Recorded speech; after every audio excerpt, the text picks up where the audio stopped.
Welcome to all of you. और लगभग लगभग मैंने सभी के असाइनमेंट वापस कर दिए हैं। मेरे पास जिन बच्चों के असाइनमेंट आए थे, मैंने अपनी तरफ से तो काफ़ी कुछ वापस कर दिए, लेकिन ऐसे कुछ बच्चे हैं जिन्होंने असाइनमेंट भेजा है और मुझे रिसीव नहीं हुआ या कुछ इशू हैं। वो लोग प्लीज़ मुझे दोबारा गूगल क्लासरूम पर अपने असाइनमेंट को भेज दें। जो ऑलरेडी उनके बना है, मान लीजिए किसी ने मेल पर सेंड किया या किसी ने व्हाट्सएप पर सेंड कर दिया है, तो वो मुझको उसको जो है फॉरवर्ड कर दें उसपे।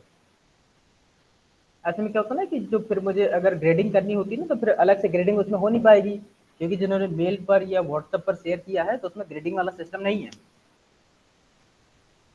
तो इस वजह से बहुत से बच्चों का तो अभी भी मिसिंग है वहाँ पर। उन लोगों ने सेंड ही नहीं किया है। और जिन बच्चों ने मुझे भेजा था, जिनका मेरे पास असाइनमेंट आ गया था, वो लगभग लगभग मैंने अपनी तरफ से लगभग सभी को वापस कर दिया है। उसकी ग्रेडिंग कर दी है मैंने। और आपका 16 से 21 के बीच में, 16 से 21 के बीच में एक ऑनलाइन टेस्ट होगा। आपके जो दो सब्जेक्ट पढ़ाए जाते हैं, दोनों का ऑनलाइन टेस्ट होगा, जिसमें 30 क्वेश्चंस होंगे। और 16 से 21 के बीच में डेट हम आपको गूगल क्लासरूम पे और व्हाट्सएप पर मैसेज करके बता देंगे। उसमें 30 क्वेश्चंस होंगे ऑब्जेक्टिव टाइप के। हर क्वेश्चन का 1 मार्क होगा और 30 मार्क का पूरा टोटल क्वेश्चन होगा। वो टाइम आपका रहेगा 15 मिनट। 15 मिनट में आपको 30 क्वेश्चन करने होंगे। उसमें कोई ज़्यादा न्यूमेरिकल वगैरह वैसे नहीं होंगे। तो आप लोग खूब अच्छे से अपना तैयारी कर लीजिए। और आपकी जो क्लास की टाइमिंग है, उसी ड्यूरेशन पर ही वो आपके टेस्ट होंगे। 16 से 21 के बीच में जो आपकी क्लास टाइमिंग है, उसी में से होंगे। आपको गूगल फॉर्म पर जो है वो मिल जाएगा। लिंक आपको गूगल क्लासरूम पर और आपके व्हाट्सएप पर मिल जाएगा। तो आप सब लोग अपना पहले से देख लीजिए कि आपका गूगल क्लासरूम में या जहाँ कहीं भी आपकी मेल आईडी है, आप उसमें ऐड हैं या नहीं हैं। क्योंकि फिर उस दौरान जैसे जब हमने एक बार गूगल क्लासरूम पर लिंक शेयर कर दिया, फिर बहुत से बच्चे कहेंगे कि हमें नहीं मिला। तो वो वही कंडीशन होगी कि जो लोग उसमें ऐड नहीं होंगे। तो अगर ऐड नहीं है तो अभी भी आप उसको ऐड कर लीजिएगा। हाँ, लिंक के जरिए या कोड के जरिए हम पहले भी जान देंगे। अगर किसी के ऐसा कुछ इशू है तो हमसे बता दें, तो हम एक बार गूगल क्लासरूम का लिंक और शेयर कर देंगे, जिसमें से आप लोग ज्वाइन हो सकें। आज शाम तक जो है आपको एक लिंक मिल जाएगा। अगर कुछ बच्चों की मेरे पास रिक्वेस्ट आती है कि वो गूगल क्लासरूम पर लिंक नहीं है, क्योंकि टेस्ट का लिंक उसी पर आएगा वो। और ये जो टेस्ट होगा वो इसलिए लिया जा रहा है कि अगर भविष्य में, वैसे तो आपके एग्ज़ाम सितंबर में प्रपोज्ड हैं, अगर भविष्य में आपके एग्ज़ाम नहीं होते हैं, आपके अगर भविष्य में एग्ज़ाम नहीं होते हैं, कंडीशन जैसी भी होती हैं, तो उस कंडीशन में आपने जो असाइनमेंट दिया है वो, प्लस आपकी अटेंडेंस वो, और ये जो एग्ज़ाम के टेस्ट के जो मार्क्स होंगे वो, ये आपकी वहाँ जो फाइनल मार्किंग होगी वो उसका बेस बनेगा। अगर नहीं होते तब की कंडीशन है, ये याद रखिएगा। तो जैसे जिसका 90% से ऊपर अटेंडेंस है, उसके अटेंडेंस में 5 मार्क्स। जिसके 70 to 90% हैं, उसके 4 मार्क्स। और जिसका 60 to 70% है, उसको 3 मार्क्स। और जो अप टू 50% तक हैं, उसके 2 मार्क्स। इस तरह से अटेंडेंस में मिलेंगे। असाइनमेंट में तो हमने वो दे ही दिया है ग्रेडिंग, उसके मार्क्स हो जाएंगे। और जो आपके टेस्ट में मार्क्स आएंगे वो, तो आपका जैसे अगर जो 50 मार्क्स जो भी बनेगा या 100 होगा, तो उसी को रेशियो में उसमें कन्वर्ट कर दिया जाएगा। मान लीजिए जैसे 5-5 नंबर का असाइनमेंट है और 5 नंबर की अटेंडेंस है और 30 गई है, तो 40 होते हैं टोटल। तो उस 40 का रेशियो में हम लोग जो है 100 में कन्वर्ट कर देंगे। कि मान लीजिए आपके 40 में से, मान लीजिए किसी के आ गए 30 मार्क्स, आपके 30 मार्क्स आ गए, तो अब वो 30 मार्क्स 40 का कितना परसेंट होगा वो हम कैलकुलेट कर लेंगे। और उसी के रेस्पेक्ट में हम 100 में उसको कन्वर्ट कर देंगे।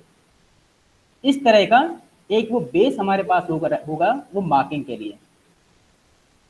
तो सब लोग अपना अश्योर रहें कि फिर बाद में ये ना कहें कि किसी को कैसा क्या हुआ या क्या सिस्टम रहा।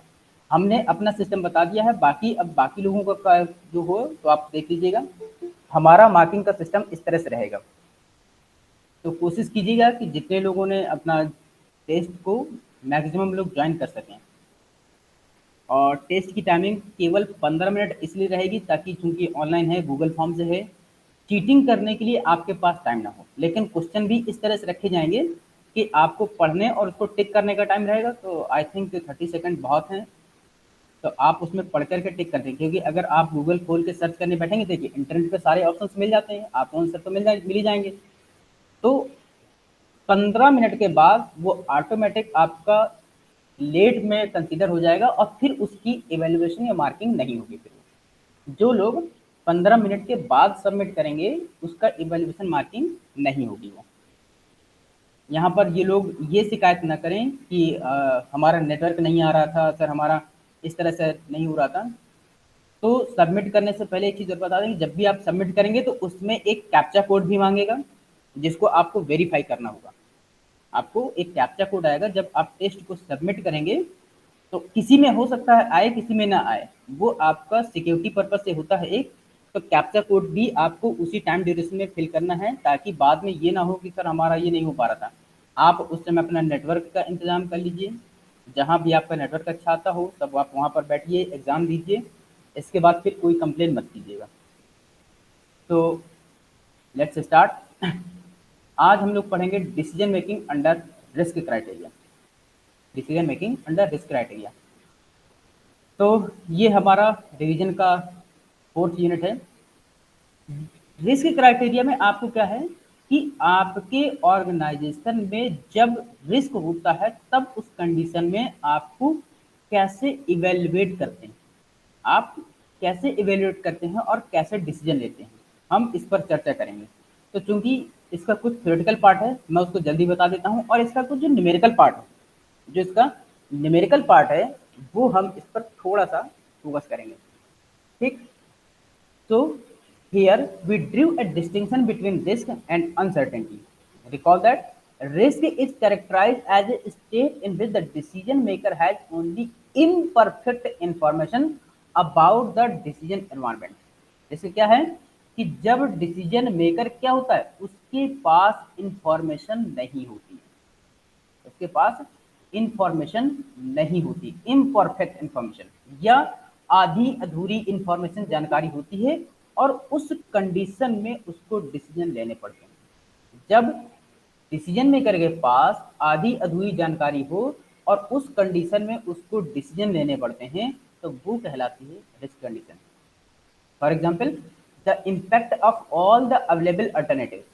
मान लीजिए उसके पास 4 अल्टरनेटिव हैं और उसमें से उसकी किसी को भी सटीक इंफॉर्मेशन नहीं है, but the decision maker is still able to assign probability. Probability का मतलब कि अगर उसके पास 4 अल्टरनेटिव हैं लेकिन उसके पास इस बात की संभावना होती है, इंफॉर्मेशन नहीं है, तो वो ये एक आइडिया लगाता है कि हो सकता है कि पहले में मुझे 10% का लॉस हो या प्रॉफिट हो, दूसरे में 30% चांस हैं, तीसरे में आपका 40% है, और लास्ट में आपके फिर 30% है। तो इस तरह से उसके क्या होते हैं, चांसेस होते हैं उसके पास चांसेस, या उसको हम बोलते हैं probability. But the decision maker is still able to assign probability estimate to the possible outcomes of a decision. These estimates are either subjective judgment or may be derived from a theoretical probability distribution। जो आपको ये probability दी होती है या तो subjective base पर होगी या आपका जो probability डिस्ट्रीब्यूशन होता है उसके बेस पर भी हो सकती है। ठीक। नाउ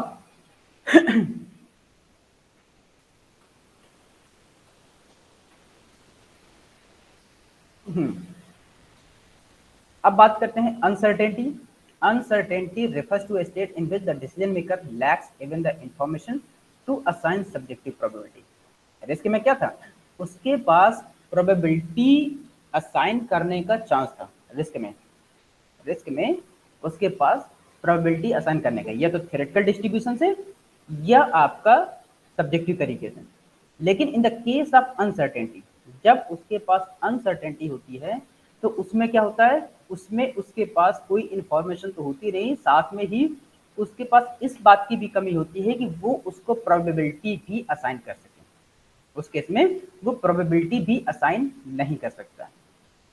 ठीक, तो this distinction was first drawn by F H. Knight who noted the risk is objective but uncertainty is subjective. इस चीज को थोड़ा ध्यान दीजिए।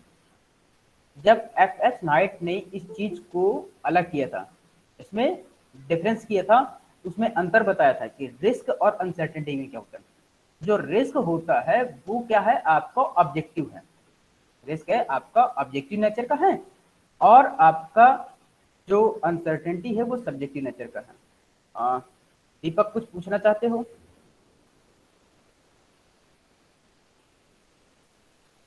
चलिए, तो रिस्क आपका ऑब्जेक्टिव नेचर है, और जो आपकी अनसर्टेनिटी है वो सब्जेक्टिव नेचर की। ठीक, yet the two terms are often used interchangeably to mean simply a lack of certainty। लेकिन दोनों का मतलब तभी है जब आपके पास सर्टेनिटी नहीं। दोनों उसी कंडीशन में इस्तेमाल होंगे जब आप किसी चीज के बारे में श्योर ना हो।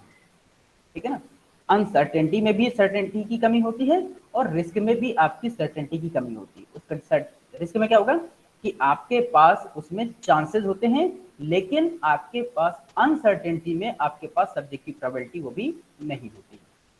However, the important point is note is that the use of subjective probability has diminished the significance of the distinction between risk and uncertainty। यहाँ पर एक मेन खास बात क्या है कि जो सब्जेक्टिव प्रोबेबिलिटी है, जो रिस्क में सब्जेक्टिव प्रोबेबिलिटी है वो क्या है, रिस्क और अनसर्टेनिटी के बीच के अंतर को कम करती है। ये बहुत इंपॉर्टेंट है। ये क्या करती है, जो रिस्क और अनसर्टेनिटी है उसमें एक प्रॉपर डिफरेंस क्रिएट करती है, जिससे हमें पता लग जाता है कि रिस्क और अनसर्टेनिटी में क्या ज्यादा डिफरेंस है। ठीक, now in other words by assigning subjective probability to decision problem, decision making under uncertainty can easily be converted into risk analysis. अब अगर हमारे पास अनसर्टेनिटी की कंडीशंस हैं और अगर हम इस एलिजिबिलिटी में है, हमारे पास क्या है, अगर हम उसको इस तरह से सब्जेक्टिव प्रोबेबिलिटी असाइन कर दें, जो अनसर्टेनिटी की कंडीशन है, अगर हम उसको सब्जेक्टिव प्रोबेबिलिटी असाइन कर सकें तो हम उसको किसमें, रिस्क में कन्वर्ट कर सकते हैं। सीधी सी बात है, रिस्क में क्या होता है, रिस्क में आपके पास सब्जेक्टिव प्रोबेबिलिटी या आपके पास थ्योरेटिकल डिस्ट्रीब्यूशन से आप प्रोबेबिलिटी असाइन करते हैं। इसी के साथ अगर अनसर्टेनिटी में भी वही कंडीशन हो जाए तो वो भी आपका क्या, रिस्क में कन्वर्ट हो जाएगा। तो अगर आपके पास अनसर्टेनिटी है और उसको आपने क्या किया है, प्रोबेबिलिटी सब्जेक्टिव असाइन की है, तो आप उसे रिस्क में कन्वर्ट कर सकते हैं। नाउ जो रिस्क एनालिसिस है वो किस पर बेस्ड है, रैंडम वेरिएबल पर। रैंडम वेरिएबल याद है, अगर आप लोगों ने हाई स्कूल इंटर पढ़ा हो अच्छे से, तो रैंडम वेरिएबल वो होते हैं जहां पर आपके चांसेस होते हैं इक्वली लाइकली चांसेस होते हैं किसी भी वेरिएबल के एंकर होने के, किसी भी घटना के घटित होने के इक्वल चांस होते हैं, दैट इज रैंडम वेरिएबल। ठीक, तो आपका जो रिस्क एनालिसिस है इस कॉन्सेप्ट पर होता है। क्यों, क्योंकि हमने बताया जहां पर प्रोबेबिलिटी इंक्लूड होगी वहां पर मोस्टली आपके रैंडम वेरिएबल आ ही जाते हैं। ठीक, प्रोबेबिलिटी के केस में मोस्टली आपके रैंडम वेरिएबल ही होते हैं। Now a random variable is any variable whose value is uncertain, that is whose value is subject to probabilistic variation। इसकी वैल्यू प्रोबेबिलिस्टिक वेरिएशन मतलब कि संभावनाओं पर निर्भर करती है कि उसको क्या चांस दिए जाते हैं। अब जैसे हम अगर बात करें कि एक डाइस को हम थ्रो कर रहे हैं, एक हम डाइस को थ्रो कर रहे हैं, तो उस पर क्या आएगा, ये एक रैंडम है, ये एक रैंडम इवेंट है। अब हम क्या कहते हैं कि क्या हम एक बार थ्रो कर रहे हैं तो 6 आ जाएगा, इस बात की हमारे पास कोई संभावना नहीं। इस बात को हम 100% श्योर नहीं कह सकते हैं, आ जाए वो अलग बात है, लेकिन जब हम एक डाइस को थ्रो करते हैं तो हम ये नहीं कह सकते हैं कि अगर हम 6 उसमें लाना चाहते हैं तो एक ही बार हम थ्रो करेंगे तो 6 आ जाएगा, ठीक है ना। अब अगर नहीं आएगा तो इसके 6 आने की पॉसिबिलिटी क्या है, इसकी 6 आने की पॉसिबिलिटी क्या है, दैट इज 1/6। उसमें 6 आने की संभावना कितनी है, मात्र 1/6। इसका मतलब कितना, 1/6 आपका, मैं इसको परसेंटेज में कन्वर्ट कर रहा हूं,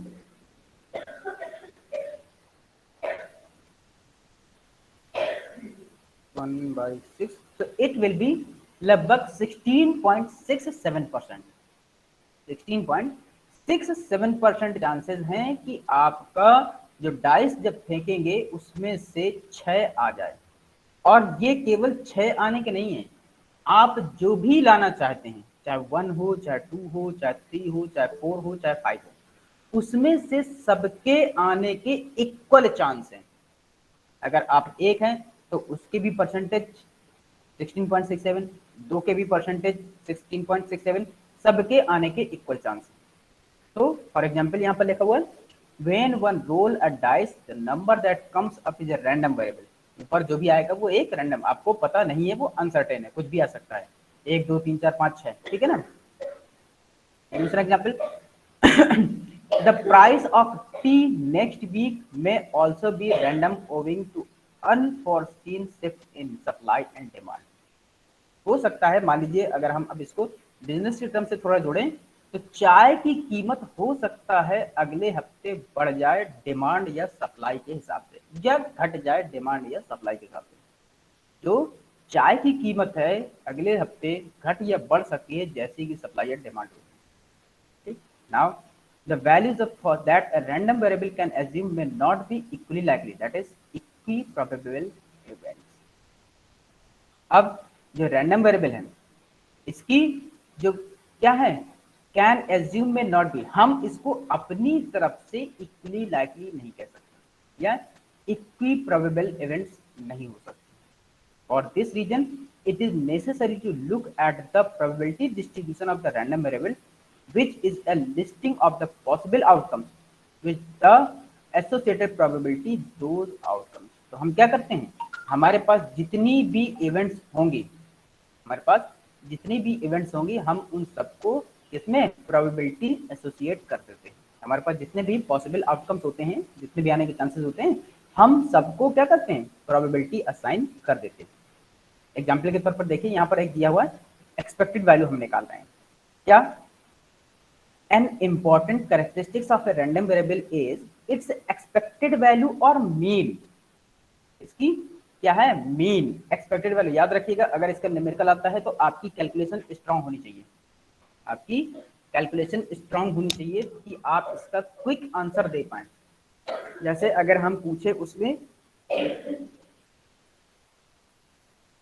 3 बार के डाइस थ्रो में, 3 बार के डाइस थ्रो में 1/6 आने की संभावना बताइए। 3 बार के डाइस आने में जो आप डाइस थ्रो करते हैं तो 6 आने की प्रोबेबिलिटी बताइए।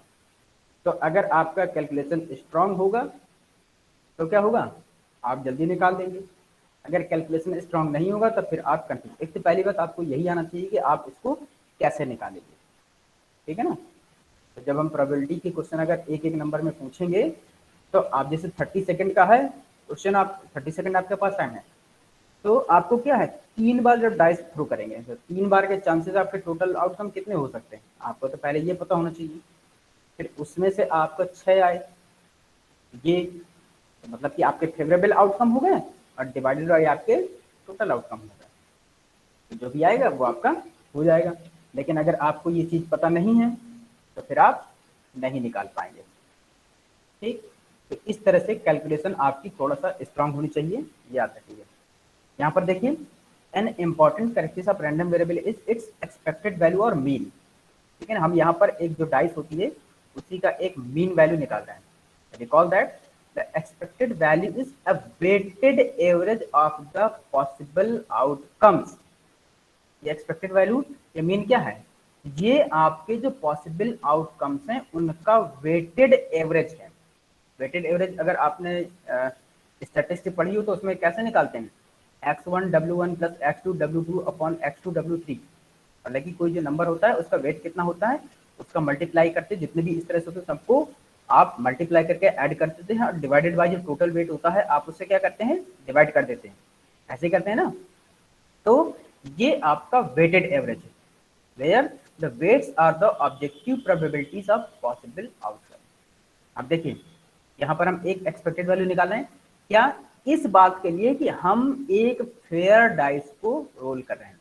The expected value denoted by E of the outcome when a fair dice is rolled is. हम एक डाइस है उसको रोल कर रहे हैं तो क्या आ सकता है और उसका मीन वैल्यू क्या होगा या उसका वेटेड एवरेज क्या होगा। एक आने का पॉसिबल वैल्यू कितनी है, 1, वैल्यू है 1, पॉसिबिलिटी उसकी कितनी 1/6, ठीक है ना। तो पॉसिबिलिटी इनटू वैल्यू, ये क्या हो गया, वेटेड, ये पूरा इसका वेट हो गया, प्लस 2 आने की पॉसिबिलिटी, वैल्यू 2, पॉसिबिलिटी 1/6, 3 आने की पॉसिबिलिटी, वैल्यू 3, प्रोबेबिलिटी 1/6। तो ऐसे ही 4, 5, 6, ये हमारे पास क्या है, टोटल वेटेड एवरेज आ जाएगा हमारे पास, ये टोटल वेटेड एवरेज आ जाएगा। तो देखिए कितना आएगा, सबको मल्टीप्लाई करके ऐड कर दीजिए, 1/6 plus 2/6 plus 3/6 plus 4/6 plus 5/6 plus 6/6, ऊपर जोड़ दीजिए और नीचे आप जो है 6 से डिवाइड कर दीजिए, 3, 3, 6, 4, 10, 15 और 21। तो 21/6, 3 से आप इसको डिवाइडेड कर दीजिए, तो 7/2, 7/2 का मतलब 3:1/2। ये क्या है आपका, ये है आपका वेटेड एवरेज, ये है आपका वेटेड एवरेज, या इसी को बोलेंगे एक्सपेक्टेड वैल्यू, या इसी को बोलेंगे हम मीन, हम इसी को मीन भी बोलेंगे। अभी हम आगे एक न्यूमेरिकल कर रहे हैं तो उसमें देखते हैं इसको अप्लाई करेंगे, ठीक है ना। The primary decision criterion in an environment characterised by risk is the expected value. जो हम जो रिस्क का वैल्यू निकालते हैं डिसीजन मेकिंग एनवायरमेंट में रिस्क का, वो है आपका क्या, अरे वो है आपका एक्सपेक्टेड वैल्यू। ठीक, अब हम इसका एक फॉर्मूला देखते हैं, हम इसका फॉर्मूला देखेंगे और फिर इसका हम एक न्यूमेरिकल करते हैं। फॉर्मूले में देखिए क्या है, the criterion can simply be stated as, दो जो आपका मैंने एक्सपेक्टेड वैल्यू का एक क्राइटेरिया निकाला उसका फॉर्मूला ये रहा, क्या, expected value equal to P1, मतलब कि प्रोबेबिलिटी 1 प्लस यहां पर आपका P1 x1 होगा, यहां पर P1 x1 plus P2 x2 plus P3 x2, मतलब कि जितनी भी आपकी वैल्यूज हैं उनके चांसेस, मतलब उनकी प्रोबेबिलिटी से उनका मल्टीप्लाई कर दें और उसका सम कर दें, तो क्या हो जाएगा आपका summation of P I X I. अब यहाँ पर आई की वैल्यू 1 to n कुछ भी हो सकती है, ठीक है ना। तो जो आपका रिस्क क्राइटेरिया जो एक्सपेक्टेड वैल्यू है वो किस तरह से निकलेगा, summation of P I into X I. ठीक, अब देखिए रिस्क एनालिसिस, हम इसको देखें, managers who follow this approach analyse the size and nature of the risk involve in choosing a particular course of action. जब मैनेजर इस approach को follow करते हैं तो वो क्या करते हैं, उसमें किस तरह का रिस्क है, किस एक्शन में कौन सा रिस्क है, इस बात का थोड़ा वो ध्यान रखते हैं, उसका एनालिसिस करते हैं। क्या, analyse the size and nature of the risk, उसमें कितना रिस्क है और वो किस तरह का रिस्क है, मतलब उसमें क्या चांसेस निकालते हैं कि हमारे इसके सक्सेस होने के चांसेस कितने हैं, या फेलियर होने की जस्ट उसके उतना ही 1 माइनस कर दीजिए वो फेलियर होने के चांसेस निकल आएगा। ठीक, फॉर इंस्टेंस एग्जाम्पल के तौर पर मान लीजिए while launching a new product, मान लीजिए आपको एक कोई न्यू प्रोडक्ट लॉन्च कर रहे हैं, तो अब उसको देखिए मैनेजर को क्या एनालाइज करना पड़ता है, A manager has to carefully analyze each of the following variables: the cost of launching the product, its production cost, the capital investment required, the price that can be set for the product, the potential market size, and what percent of the total market is will present. अगर कोई भी manager या top management जो organisation होता है, अगर एक नया प्रोडक्ट लॉन्च करता है तो उसमें कौन कौन सी चीजों को एनालाइज करना पड़ता है। पहले तो उसकी कॉस्ट, उसकी जो प्रोडक्ट को लॉन्च कर रहे हैं उसकी कॉस्ट, उसकी प्रोडक्शन कॉस्ट, उसका कैपिटल इन्वेस्टमेंट, कितना कैपिटल लगेगा उसमें, उस प्रोडक्ट की प्राइस क्या है, जहां पर हम लॉन्च कर रहे हैं उस मार्केट का साइज क्या है, उस मार्केट का साइज हमारे लिए उस मार्केट में चांसेस क्या है, ये सारा सब कुछ देखना पड़ेगा। सारा सब कुछ तो क्या है, ये आपके पास सारे वेरिएबल्स हैं। अब इसमें से सारे वेरिएबल्स को आप क्या है, इनकी कुछ वैल्यूज हैं डिसाइड कर दी और इनमें सक्सेस होने के या फेलियर होने के चांसेस आप लगा दीजिए। तो आपका क्या है, टोटल वैल्यू या आपका वेटेड एवरेज या आपका मीन निकल करके आ जाएगा। अब देखिए इसको निकालते कैसे हैं। Use the information you have to assign your belief called subjective probabilities regarding each state of the nature.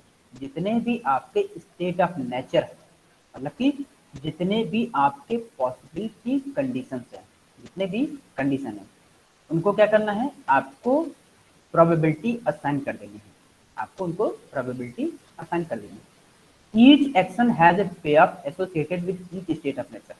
और हर एक्शन का मतलब कि जैसे आपने जो कॉस्ट है ये सब उनका क्या है, इनका एक वैल्यू है। पे ऑफ का मतलब है उनसे एक वैल्यू एसोसिएटेड है। ऊपर क्या है, हर स्टेट ऑफ नेचर के लिए आपने क्या किया हुआ है, प्रोबेबिलिटी असाइन की हुई है। नीचे हर स्टेट ऑफ नेचर जो उसमें एक हर कंडीशन में जो आपकी जो एक्टिविटी है उसके लिए क्या है, आपने वैल्यू असाइन की है। वी कंप्यूट द एक्सपेक्टेड पे of also called the return for each action. हम क्या करेंगे, उसमें से उस प्रोबेबिलिटी का और जो एक्सपेक्टेड पे ऑफ है उसका मल्टीप्लाई कर देंगे और फिर उसको ऐड कर देंगे, उसका सम निकाल देंगे। देखिए यहाँ पर क्या लिखा है, sum of X A S into P S.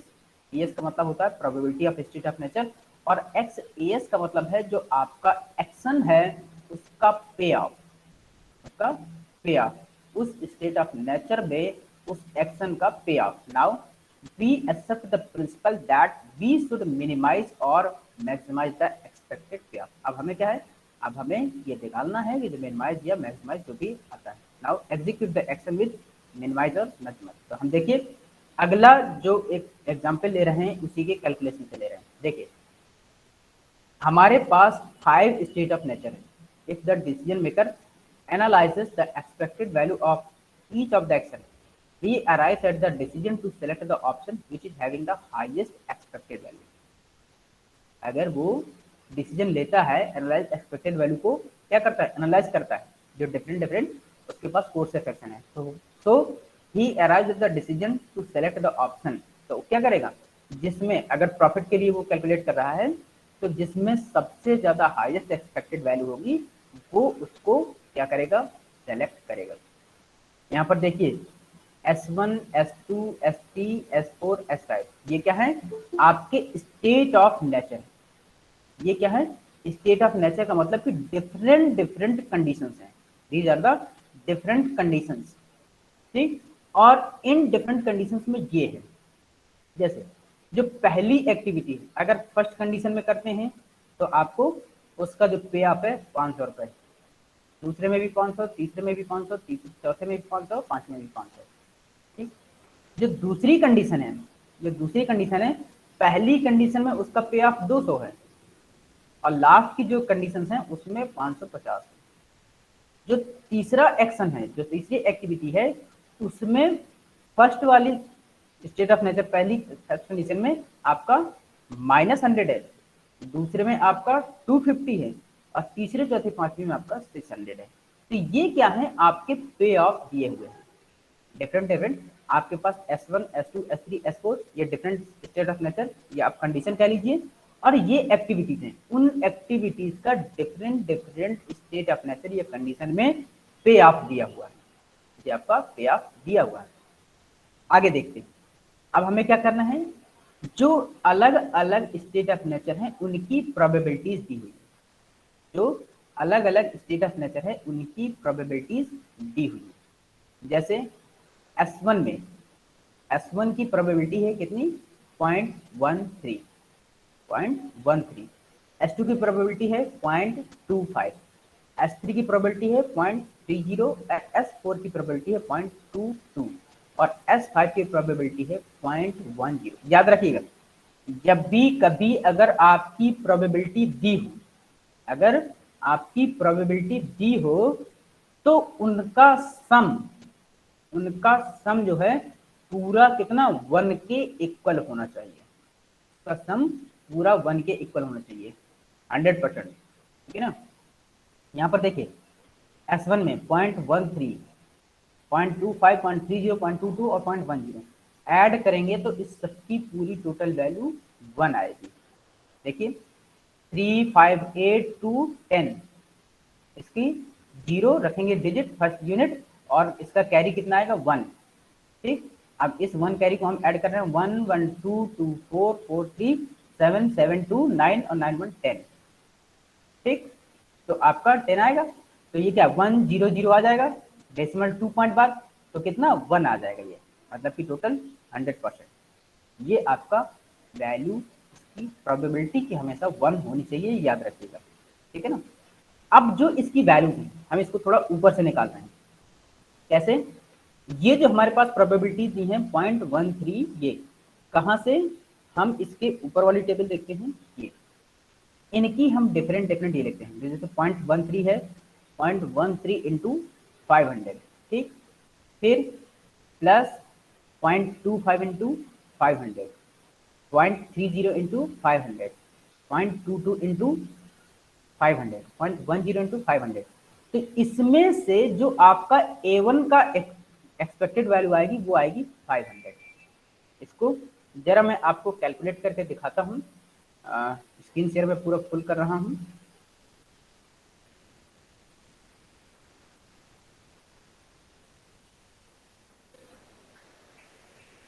और मैं इसको कैलकुलेट कर रहा हूँ, इसको जो है हम कैलकुलेट करते हैं किसमें, एक्सेल में, ताकि हम उसको फार्मूला अप्लाई कर सकें और हम उसको जल्दी कैलकुलेट कर सकें, ठीक।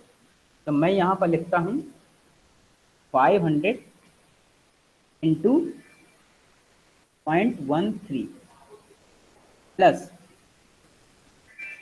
500 इंटू, फिर कितना है यहाँ से बार बार देखना पड़ेगा, 0.25, 0.25 प्लस 500 इंटू 0.30, एक प्लस 500 इंटू 0.22 प्लस, इसमें फॉर्मूला काम करेगी कि नहीं तो देखना पड़ेगा, 500 इंटू 0.10, ठीक। 13, 25, 30, 22 और 10, ये ना 13, 25, 30, 22 और 10, ठीक। अब मैं यहाँ पर जरा इसको फॉर्मूला अप्लाई करके देखता हूँ इसमें लगेगा कि नहीं।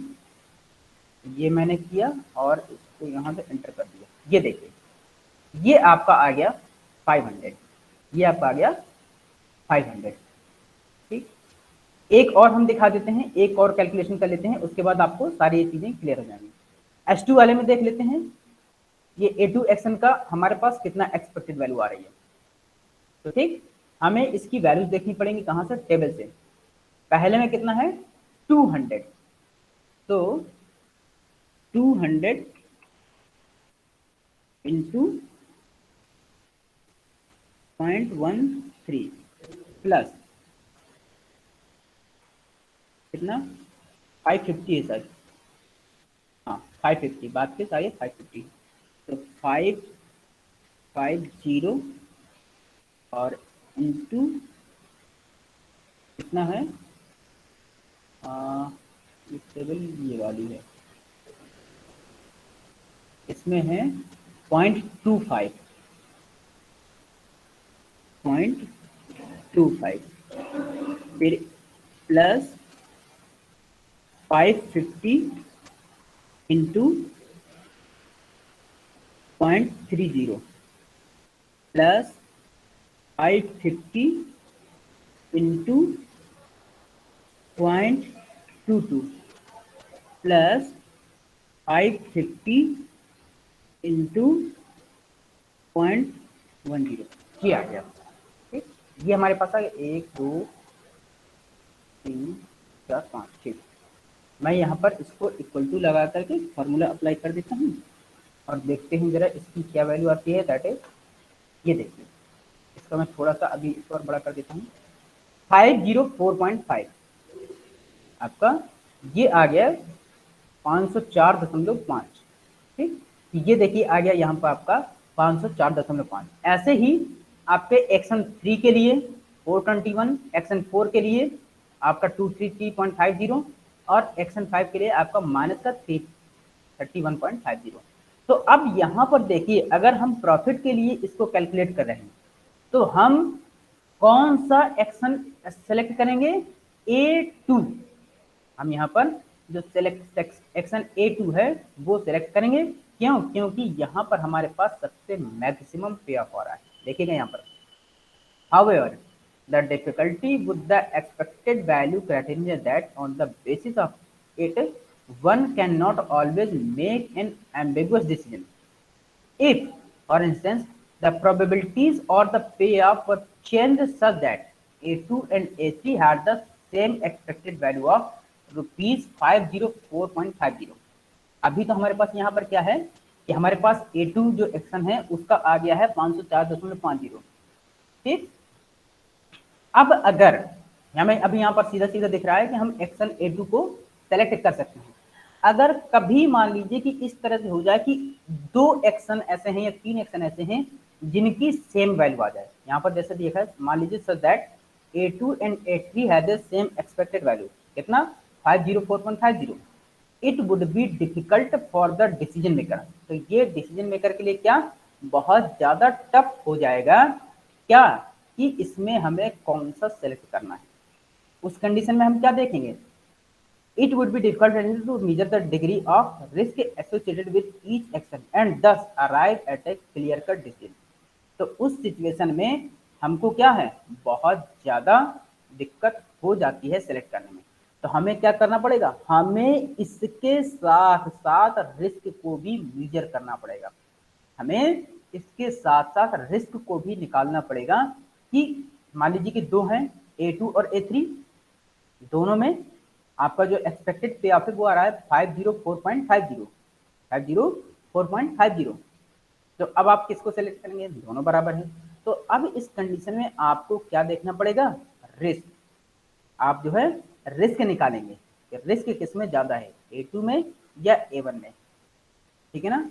तो हम रिस्क के लिए एक फॉर्मूला यहाँ पर दिखा रहे हैं, ये दिस इज द आपका फॉर्मूला फॉर रिस्क। कौन सा? Sigma X equal to summation of X I minus expected X और इस पूरे का whole square into probability of P X I. ये आपका क्या है? इस फॉर्मूले से आप रिस्क निकाल लेंगे तो फिर आपको पता चल जाएगा। आप रिस्क इसमें किसका? A1 का भी निकालेंगे, A2 का और A3 का, जिसमें दोनों सेम आ रहे हैं। तो अब जिसमें रिस्क ज्यादा होगा आप उसको हटा करके जिसमें रिस्क कम होगा आप वो वाला सेलेक्ट कर सकते हैं। ठीक, तो इस तरह से आप इसको रिस्क का मेजरमेंट कर सकते हैं। अब मान लीजिए एक एग्जांपल हम लेते हैं। हमारे पास एक प्रोजेक्ट है, हमारे पास 2 प्रोजेक्ट है, एक A है और एक B है। दोनों के कैश फ्लो दिए हुए हैं। याद रखिएगा, आगे आप जब जाएंगे तो उसमें क्या बोलते हैं, फाइनेंशियल मैनेजमेंट में भी इसी तरह के सवाल आएंगे कि आपको कौन सा प्रोजेक्ट सेलेक्ट करना है। तो यहाँ पर आपके पास 2 प्रोजेक्ट है, एक A है और एक B है। ठीक, दोनों के आपके कैश फ्लो दिए हुए हैं। अब ये इनफ्लो आउटफ्लो नहीं पता है, लेकिन यहाँ पर कैश फ्लो दिए हुए हैं प्रोजेक्ट A में और प्रोजेक्ट B में। और दोनों की प्रोबेबिलिटी दी हुई है, उनके जो प्रोबेबिलिटी दी है वो दी हुई है। तो हमें ये बताना है कि कौन सा प्रोजेक्ट हम सेलेक्ट करेंगे, प्रोजेक्ट ए या प्रोजेक्ट बी। तो हम मान के चलते हैं कि हमें सिस्टम की सेलेक्ट करना है प्रोजेक्ट को, तो हम ये माने कि हम इसको जो फ्लो हैं ये इनफ्लोज हैं, ये हमारे इनफ्लोज हैं, मतलब कि हमें इससे रिटर्न मिल रहा है, तो जो हमें ज़्यादा रिटर्न देगा हम उसको सेलेक्ट कर लेंगे।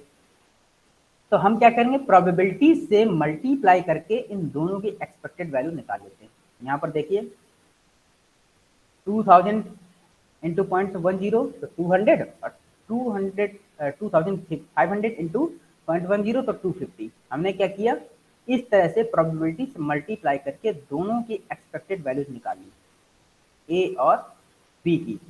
ठीक, अब हम क्या करेंगे, दोनों को ऐड कर लेंगे जरा। दोनों को ऐड करने के बाद क्या होगा, हमारे पास इसकी वैल्यूज आ जाएंगी, हमारे पास इसकी वैल्यूज आ जाएंगी। देखिए क्या आई, ये हमारे पास आ गया। अब हमें क्या निकालना है, किसमें रिस्क ज्यादा इन्वॉल्व है, किसमें रिस्क ज्यादा इन्वॉल्व है। ये एक्सपेक्टेड वैल्यू पहले वाले प्रोजेक्ट की आई है 3000 और दूसरे की आई है ये 3450 रुपये। अब ये कैलकुलेशन आप चेक कर लीजिए सही है या गलत, मुझे इसका आइडिया नहीं है, लेकिन मैं एक तरह से बता रहा हूँ। ये आपकी जो प्रोजेक्ट ए है उसकी एक्सपेक्टेड वैल्यू है ये, और जो दूसरा प्रोजेक्ट है बी उसकी एक्सपेक्टेड वैल्यू है ये। हमें क्या निकालना है, दोनों का रिस्क, हमें निकालना है दोनों का रिस्क। तो रिस्क कैसे निकालेंगे, जो एक्सपेक्टेड वैल्यू है x माइनस एक्सपेक्टेड वैल्यू, मतलब कि कैसे, इसका हम निकाल लेंगे 2000 माइनस 3000, तो यहाँ पर क्या माइनस का 1000 आएगा। अभी बता रहे हैं किस तरह से, ये सब जो प्लस माइनस वाले हैं इसका जो भी आएगा हम इसको स्क्वायर कर देंगे, मतलब कि x माइनस EVX का होल स्क्वायर, क्योंकि हमें यहाँ पर स्क्वायर करना था इसलिए हमने यहाँ पर माइनस को कंसीडर नहीं किया है।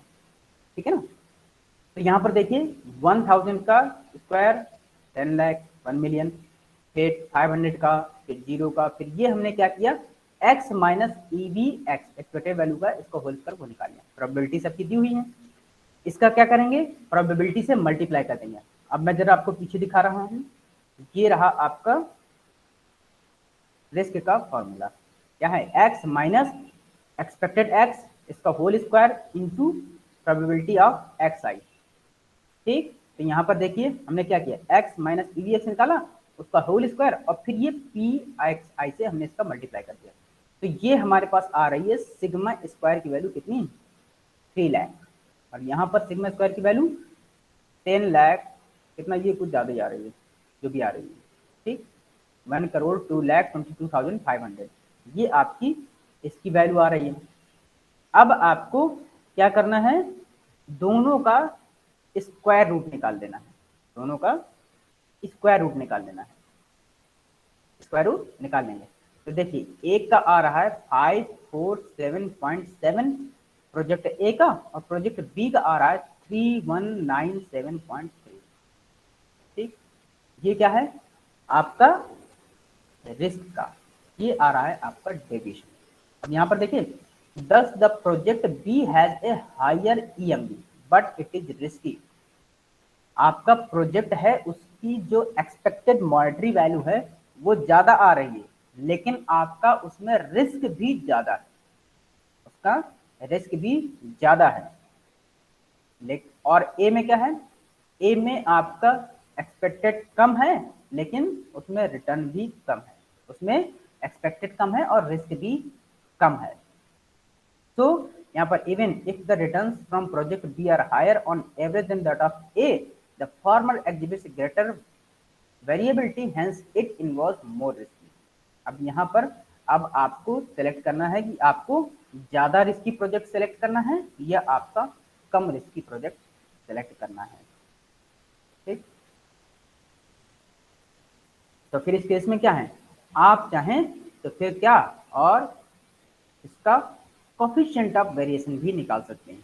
इन such a situation we can not compare the two projects so easily by using the standard deviation measure, here a new measure of relative risk known as the coefficient of variation. अब इसका मतलब कि किसमें variation ज़्यादा है, तो हम variation भी निकाल देते हैं। ठीक है ना। देखिए, पहले आपने एक्सपेक्टेड वैल्यू निकाली, उससे आपको आइडिया नहीं लगा, आपने उसके बाद स्टैंडर्ड डिविएशन रिस्क निकाला, उससे भी आपको अब आइडिया नहीं लग रहा, तो आप क्या करेंगे, आप कॉफिशिएंट ऑफ वेरिएशन निकाल रहे हैं। आप कॉफिशिएंट ऑफ वेरिएशन निकाल रहे हैं कैसे, जो आपके सिग्मा की वैल्यू आई है उससे आप एक्सपेक्टेड मॉनेटरी वैल्यू जो ईएमवी है उससे डिवाइड कर दीजिए। ईवी का फॉर्मूला होता है एच डी अपॉन एक्स बार। ठीक है ना, एक्स बार आपका मीन होता है। तो देखिए सिग्मा डिवाइडेड बाई ईएमवी करेंगे तो प्रोजेक्ट ए के लिए ये कितना आ रहा है 0.183 और बी के लिए आ रहा है 0.9297। पॉइंट बी के लिए आ रहा है 0.297 प्रोजेक्ट के लिए।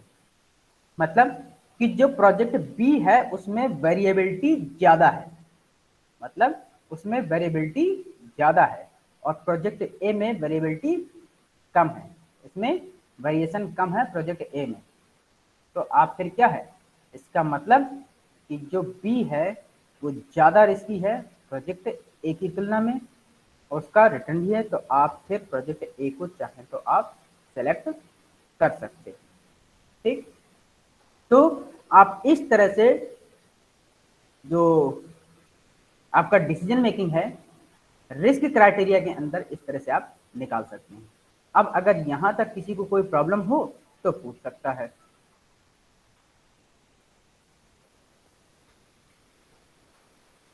और सभी लोग अपना नाम लिख दीजिए प्लीज चैट बॉक्स पर। सभी लोग, जिन लोग बाद में आए हैं या जिन लोगों ने नाम नहीं लिखा है, अटेंडेंस के लिए प्लीज अपना नाम जरूर लिख दीजिए।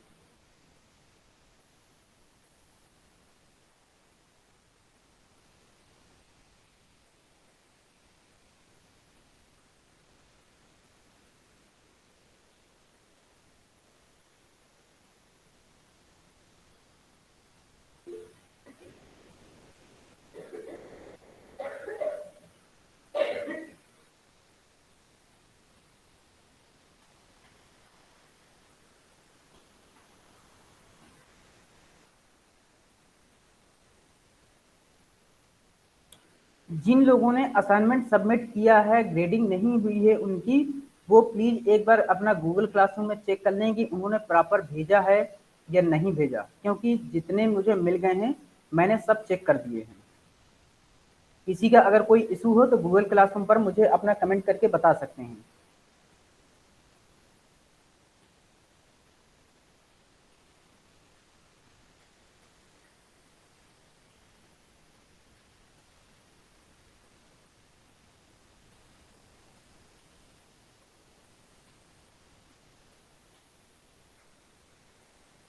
So thank you to all of you.